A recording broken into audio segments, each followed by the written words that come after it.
Now, I think we need to start today on one of the top stories that's been rumbling on all week, and that's President Biden.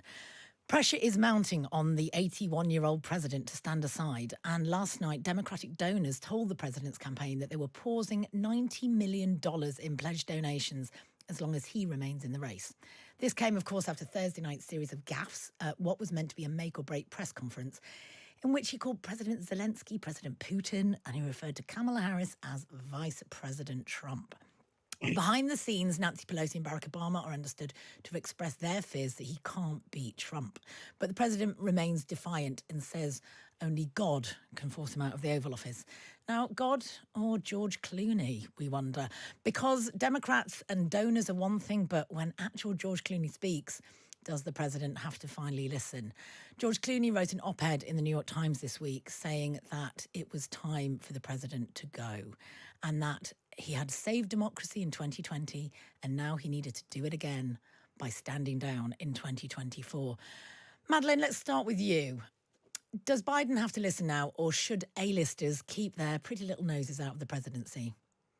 Well, I'm torn on this one because I think on this occasion I completely agree with George Clooney. However, I am sick to death of actors weighing in on politics. I think sometimes their method acting has gone to their head a bit. They think that because they've maybe played the president one time, they are the president. You know what I mean?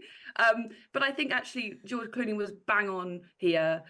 Frankly, I think there's been a conspiracy of silence around the president's condition.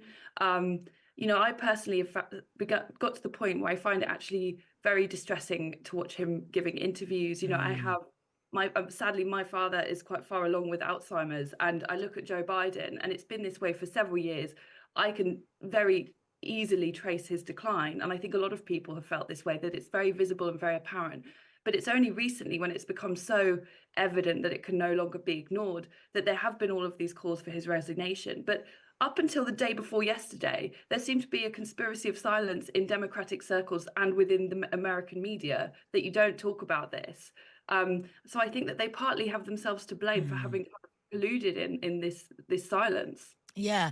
John, coming to you on this, I mean, Madeline's right, isn't she, that Obama was speaking in defence of Joe Biden not long ago. Is it difficult that he's now done something of a 180 about this? Well, I think Madeline's absolutely right. I mean, the situation's clearly changed, and you only have to look at Clooney. It was a few weeks ago he was, cheerleading and raising millions of dollars, and now he's telling him to go. I mean, and I agree with Madeline about, actors do tend to get involved a lot. Although, ever since Ronald Reagan was elected president, they probably think it's fair game. So I'm, acting and yeah, that is true. That is true. Well, and probably George could too if he had a go. I mean, but I think we've got to draw a line between Biden's actual mental acuity, which I think the debate really showed he was struggling, and the gaffes from Thursday night, where I kind of feel like everyone's now absolutely hanging on every word, and anything that he might say that's a slip, which any other politician might make, is seen as worse than it is. I mean, I would say an 81-year-old Joe Biden still has the same mental acuity in that sense as the 41-year-old George W. Bush, who was making gaffe after gaffe for his entire presidency, and no one was, complaining in quite the same way. So it does depend. But my view is, I just spent the week at Lord's working on Jimmy Anderson's rather brilliant podcast called Tailenders for his last match for England. And if he is too old to bowl for England, then Biden and Trump are too old to be president. That's my view. Madeline, first of all, I'm sorry to hear about your dad, and I hope he's doing okay.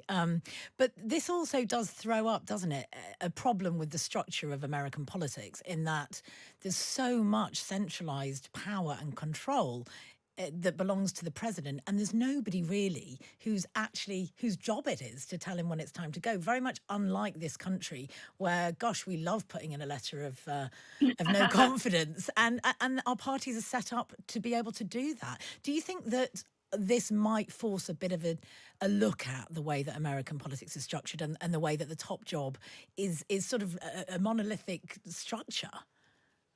Yeah, God, that's such a good point. I mean, you're absolutely right with that. I mean, the thing about presidential politics is that I think it's almost inherently there is a disincentive to changing the structure, because what happens is there will be this debate, and then whoever the next person that comes in, they suddenly have all this power, and they will not vote to reduce their power. And it's quite difficult to reduce the power when there is, the presidential system in place, and you have someone currently in that place. I mean, it's very clear that Joe Biden is.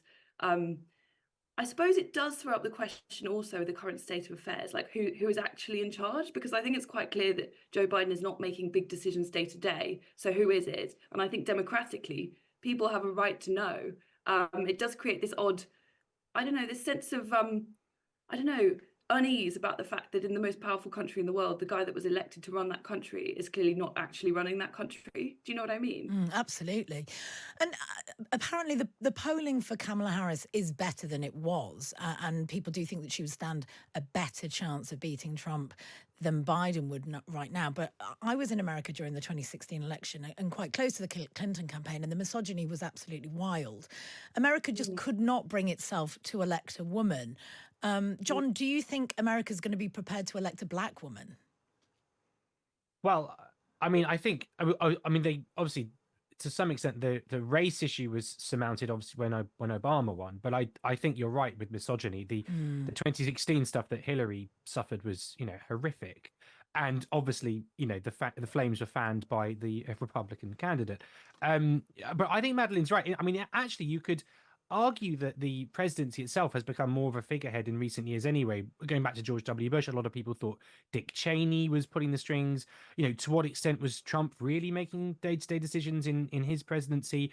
And so maybe, yeah, Kamala Harris is again being damned by a judgment that they should really be thrown at the men as well. I mean, yeah, I'm concerned that neither Biden nor Harris are in a position to beat Trump, as someone who are cards on the table would like to see Trump not win. That's why I think there's such panic amongst the Democrats, because time is so short, what with the convention coming up, about if there is anybody else other than Kamala. But having said that, even just to say that there should be another candidate isn't giving Kamala Harris the chance. So there's a bit of a paradox going on here. Yeah. John, do you think that America needs a vegetable to be put in place that we could track how long it's going to take for Biden to go? Like we had Liz Truss and the lettuce. Do you think America needs needs a vegetable stand-in order to force him to go? Well, having worked intimately with the Daily Star, who promoted the lettuce, because they now have endorsed Count Binface twice in the last 2 months, which I'm very proud of.